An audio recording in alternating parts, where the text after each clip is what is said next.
Alors, la discussion à l'Assemblée est-elle en train de sonner le glas du Grenelle de l'environnement? C'est la polémique du 13h. Une polémique à laquelle participe Corinne Lepage, ancienne ministre de l'Environnement et présidente de CAP 21, que nous retrouvons en duplex de Londres. Bonjour et merci d'être avec nous. Que pensez-vous de ce qu'a dit Nathalie Kosciusko-Morizet? Est-ce qu'elle a raison de parler de lâcheté du gouvernement ou de l'UMP par rapport aux OGM?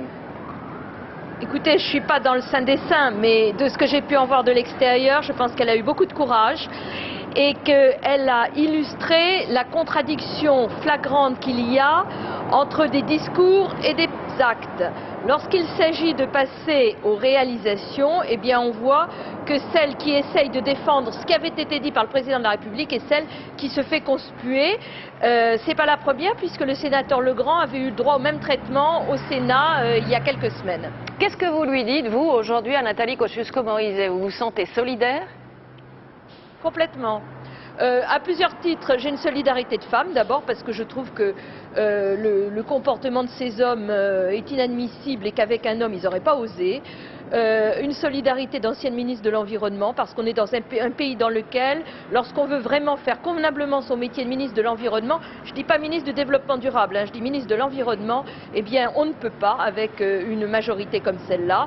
Et puis troisièmement, une solidarité de défenseurs de l'environnement. Voilà, donc oui, je suis totalement solidaire d'elle. Alors sur le fond, est-ce que le gouvernement, d'après vous, est en train de solder le Grenelle de l'environnement? Il va sortir des choses du Grenelle sur le plan économique, sur le plan du bâtiment, sur ces choses-là.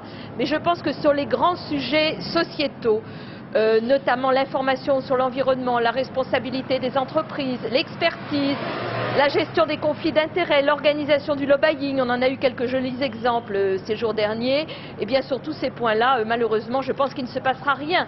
C'est-à-dire que nous avons tous eu beaucoup d'espoir avec le Grenelle en pensant que nous avions tourné une page. Ce qui s'est passé à l'Assemblée nationale montre que rien n'a changé depuis le RPR d'il y a 10 ans. Alors qu'est-ce que vous allez faire, vous, pour que ce ne soit pas un rendez-vous manqué, notamment en ce qui concerne les sujets que vous abordez, les OGM par exemple? Eh bien, écoutez, en tant que présidente de CAP 21 et membre exécutif du MODEM, nous allons politiquement faire ce que nous pouvons, mais je dirais que la société française est elle-même très mobilisée. Vous savez que 70% des Français ne veulent pas d'OGM, et je pense que dans les jours qui viennent et dans les différentes régions, les différents départements, tous nos concitoyens qui ne sont pas contents sauront le dire à leurs députés. Je crois qu'il faut avoir un comportement pacifique, mais extrêmement ferme sur ce sujet. Merci à vous, Corinne Lepage, d'avoir répondu à nos questions en duplex de Londres. Merci.